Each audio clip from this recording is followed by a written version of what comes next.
কোন হসা কোন মিছা মানস বৰগোহাঁই ওৰফে মুকুট অসমৰ মহাবিস্ফোৰণ নিজকে আৰক্ষী বিষয়া বুলি পুনৰ দাবী কৰিলে মানসে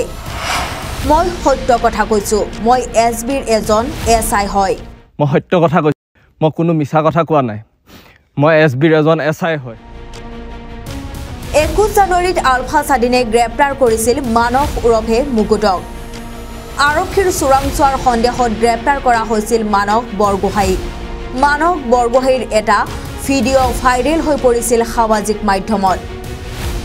মানসে কৈছিল যে প্ৰশাসনৰ গুপ্তচৰ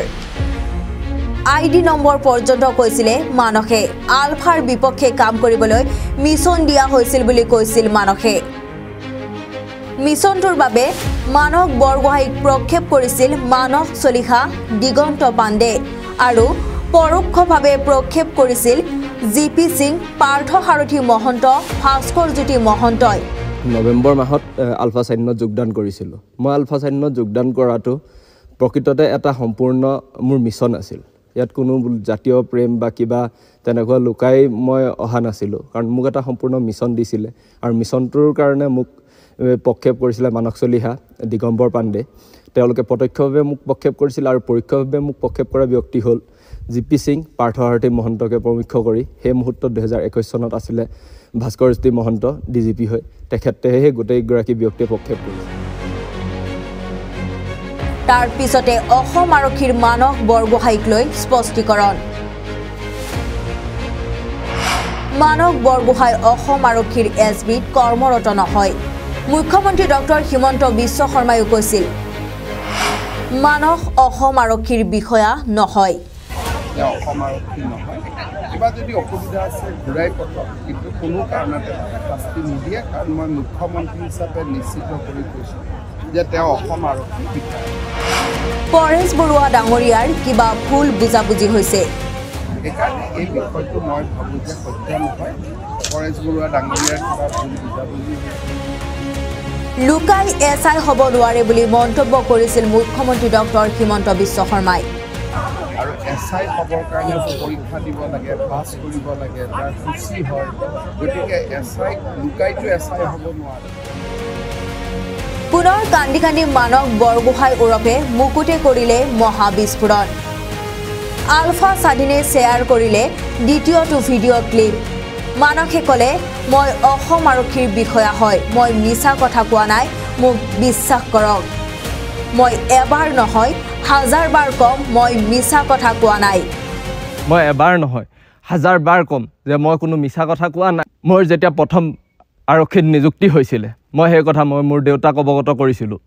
মোৰ নিচাও এজন পুলিচৰ বিষয়া হয় মই নিচাও এই কথা অৱগত তেখেতেও গম পাইছিলে যে মোৰ যেতিয়া এছআই নিয়োগ হৈছিলে তেতিয়া মই তেখেতলোকক সেই কথা কৈছোঁ আৰু মই দেউতাৰ পৰা মোৰ যি ইউনিফৰ্ম কিনিবলৈ ষ্টিক কিনিবলৈ মই দেউতাৰ পৰা পইচা বিচাৰিছিলোঁ আৰু দেউতাই মোক পইচা দিছিলে